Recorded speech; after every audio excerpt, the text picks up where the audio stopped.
And so now we have already hinted at to do anything differently. Should we decide that as a society we want to make some changes to the way in which campaigns are financed?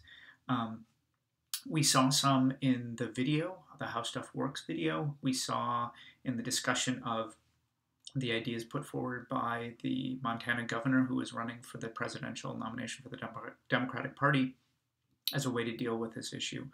And so there are a number of piecemeal suggestions, and we're going to talk about some of the suggestions that have been put forward and why they're so challenging to actually achieve. So in order for there to be a fundamental change, we would need to reverse the Citizens United decision. The Citizens United decision is one made by 5 members of the U.S. Supreme Court. They are unelected, but they are part of our constitutional system, and the rules suggest that the Supreme Court gets to decide how the Constitution is interpreted and what that actually means. And their ruling says that according to the 5-person majority, and as long as 5 people on the U.S. Supreme Court believe this to be the case, that corporations do have freedom of speech rights, that wealthy individuals and corporate unions and professional groups have the right to spend their money independently of the campaigns to advocate for voting for particular people in office.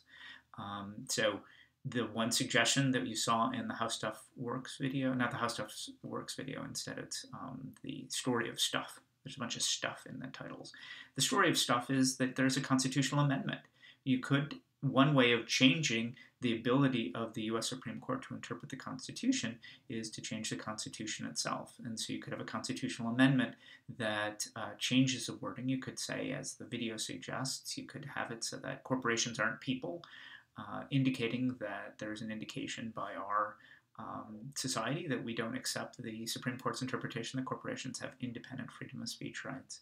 But again, that's very difficult to do. The states are 2/3 of Congress to propose and 3/4 of the states to ratify. So that's going to be very, very difficult.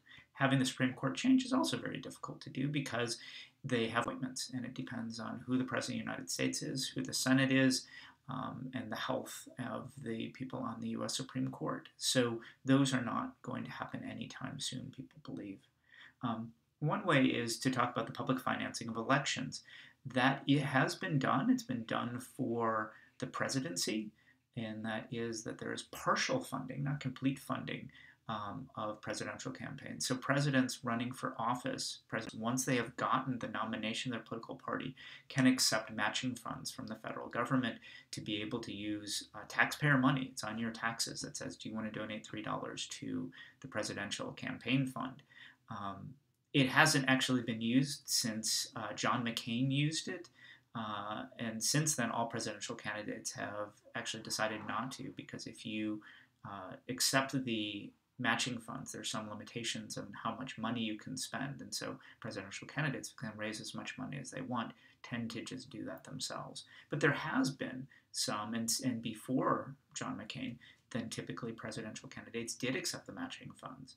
And so there is a way in which it could occur, but we don't have it at the congressional level. And the reason why is the members of Congress who are there in Congress and win time and again are very good at the system that exists, and they don't want to change it. They don't want to make it easier for other individuals who don't have the fundraising power that they do to be able to run and successfully win elections. So in order to change public finance laws, you have to change the laws, and the people are the people who win as the system that exists. So some have argued that another way of doing it, and it's one that California has, is that you can signal to the voters certain things about put it on the ballot itself. So you could include a statement saying that this candidate has never accepted any PAC money, or this hasn't accepted any outside money outside of the district or the state, or signaling that they have not accepted any donations greater than $50. There are different ways in which you could think about doing it, and California has some of those. The sample ballots that are sent to us in preparation for the election includes statements from the candidates, and it also includes some verification and indication of those candidates who have chosen to avoid getting outside money, to avoid getting large sum contributions and things like that. It is one that points to the idea that the Montana governor is thinking of doing, is the idea of at least increasing this in terms of the amount of information we have about the candidates and how they're running. So in the next slide, we also just want to think about the fundamental barriers to reform. And that's really what we're talking about. Some changes that have been made, and those might be worthwhile, but at the end of the day, fundamental barriers exist to any real reform. The first is the Supreme Court's interpretation of freedom of speech. Until they have a different opinion of that, and until the makeup of the U.S. Supreme Court changes so that there is a different set of priorities for the court, and they decide to implement that by changing the Citizens United ruling, we have this definition of freedom of speech that some people argue from Buckley versus Vallejo is that it is as much speech as you can afford. And then furthermore, that extends not just to candidates themselves, but also independent groups. As long as they act independently, are also free to spend as much money as they would like.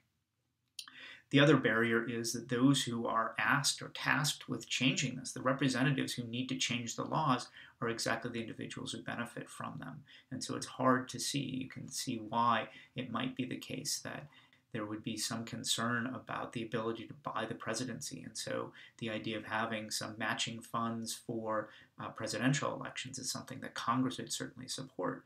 But at the same time, they wouldn't apply it to themselves for congressional elections.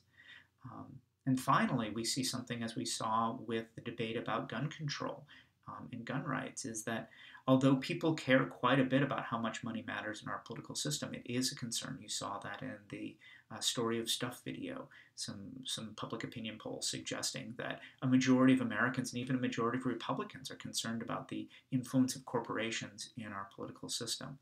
But even though people care quite a bit and would like to see things change, we don't have the level of passion or the level of power that the moneyed interests seem to have in terms of this. And so some have argued until we put campaign finance front and center, we really won't be able to deal with this issue in any real way. But in the meantime, we have a bunch of need our attention, whether it's immigration or if it's trade or if it's job creation or homelessness and things like that. It's hard for people to put campaign finance reform as one of the most important things that matter. But at the end of the day, if in fact it does matter, and that the way in which money, the way in which incumbency, the way in which our political system leads to a limitation of choices, then tackling those real issues of homelessness, of immigration, of whatever the issues are, will not be addressed in any real way because of limitations that are imposed by the power of incumbency, the power of money in politics.